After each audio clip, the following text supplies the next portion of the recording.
Pemirsa, seorang ayah kandung di Kabupaten Kuningan, Jawa Barat ini tega menganiaya putrinya sendiri dengan cara menggergaji jari tangan anaknya hingga nyaris putus.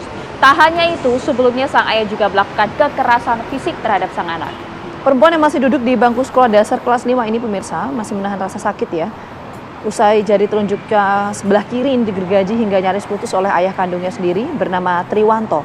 Bahkan sebelum digergaji, korban yang merupakan warga desa Sekerta Timur, Kabupaten Kuningan juga mengalami kekerasan fisik oleh sang ayah. Diduga penganiayaan tersebut ini juga diketahui oleh ibu korban dan ibu korban langsung melaporkan kepada pihak kepolisian Resor Kuningan atas kasus KDRT. Dan untuk mempertanggungjawabkan perbuatannya, pelaku harus mendekam di sel tahanan Mapolres Kuningan dan terancam hukuman penjara maksimal 5 tahun penjara.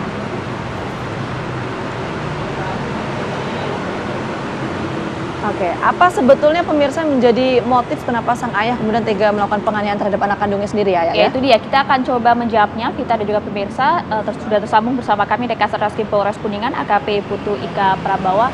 Selamat pagi, Pak Kasat. Selamat pagi, Pak Kasat. Selamat pagi.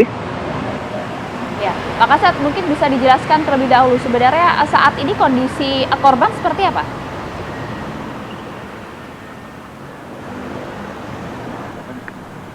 Untuk kondisi korban saat ini sedang dalam perawatan ya, dari pasca kejadian hingga hari ini.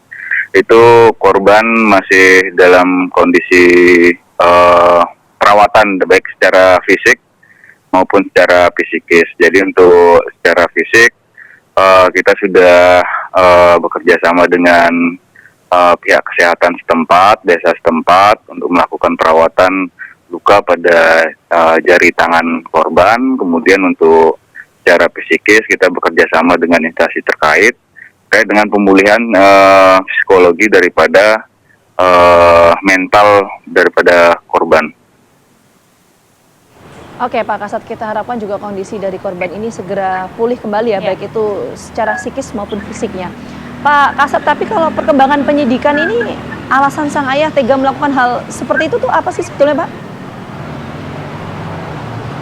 Ya, jadi untuk sang ayah kenapa tega melakukan itu, memang dari awal keterangannya dari pelaku atau tersangka ini itu berdasarkan keterangan itu emosi ya, dari tersangka emosi karena mendengar anaknya ini melakukan suatu pencurian, suatu perbuatan tercela di mana pencurian ini dilakukan kepada tetangganya sendiri dan tetangganya melapor dan akhirnya emosi sehingga tersangka melakukan kekerasan terhadap anaknya. Ya, Pak Kasat, betul ya bahwa sebelum kemudian sang ayah ini tega melakukan pemotongan terhadap jari anaknya juga sempat dipukul, ditendang dan juga ada beberapa penganiayaan lainnya. Mengapa tidak hanya berhenti di sana? Keterangan tersangka seperti apa, Pak?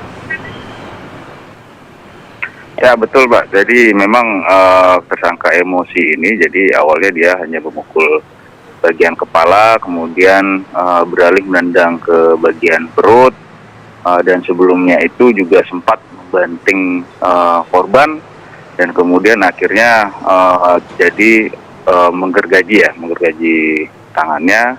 Jadi kenapa demikian? Memang karena keterangan daripada saksi di TKP maupun di lingkungannya bahwa memang si tersangka ini adalah orang yang temperamental. Jadi mungkin karena sifat yang temperamentalnya itu mungkin tersangka ini melakukan hal tersebut. Jadi ini bukan yang pertama terjadi, Pak, penganiayaan terhadap sang anak? Ya, jadi keterangan di lapangan pun dari istri korban terutama itu memang sebelumnya juga memang sering terjadi terkait dengan kekerasan dalam rumah tangga ini. Namun istri korban atau istri tersangka ini tidak sempat melakukan pelaporan karena takut oleh tersangka. Jadi kenapa sekarang dilaporkan? Karena memang perbuatannya sudah keterlaluan. Jadi warga pun mendukung terkait dengan pelaporan tersebut. Oke, tentu kita miris ya Pak ya mendengar informasi ini. Tapi apapun alasannya itu tidak dibenarkan. Tapi tadi ada hal yang belum tergali Pak Kasat.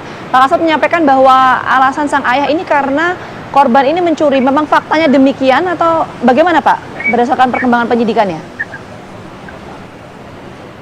Ya, jadi kami di lapangan mencari informasi terkait dengan kebenaran tersebut. Jadi memang dari keterangan tersebut memang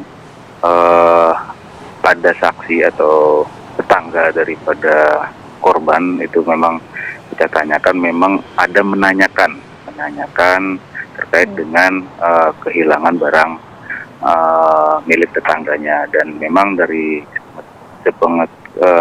pengetahuan daripada kami di lapangan itu korban menyampaikan memang ada mengambil. Jadi hal itulah yang jadi emosi daripada tersangka. Oke, Pak singkat saja berapa uang yang dicuri oleh korban Pak? Itu kurang lebih 300.000. 300.000. Untuk pasal dan ancaman hukuman terhadap tersangka Pak, silakan.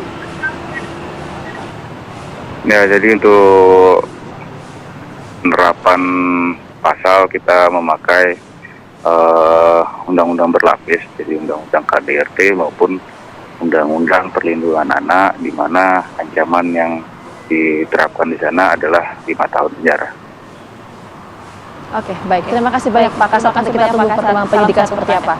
Sekali lagi terima kasih sudah bergabung bersama kami di Apa Kabar Indonesia Pagi. Sekali lagi pencurian memang tidak dibenarkan, tapi kekerasan ini pun juga sangat-sangat tidak dibenarkan ya. Ya, dan juga ada ancaman hukumnya ya. Oke, baik, ini menjadi pelajaran untuk kita semua pemirsa.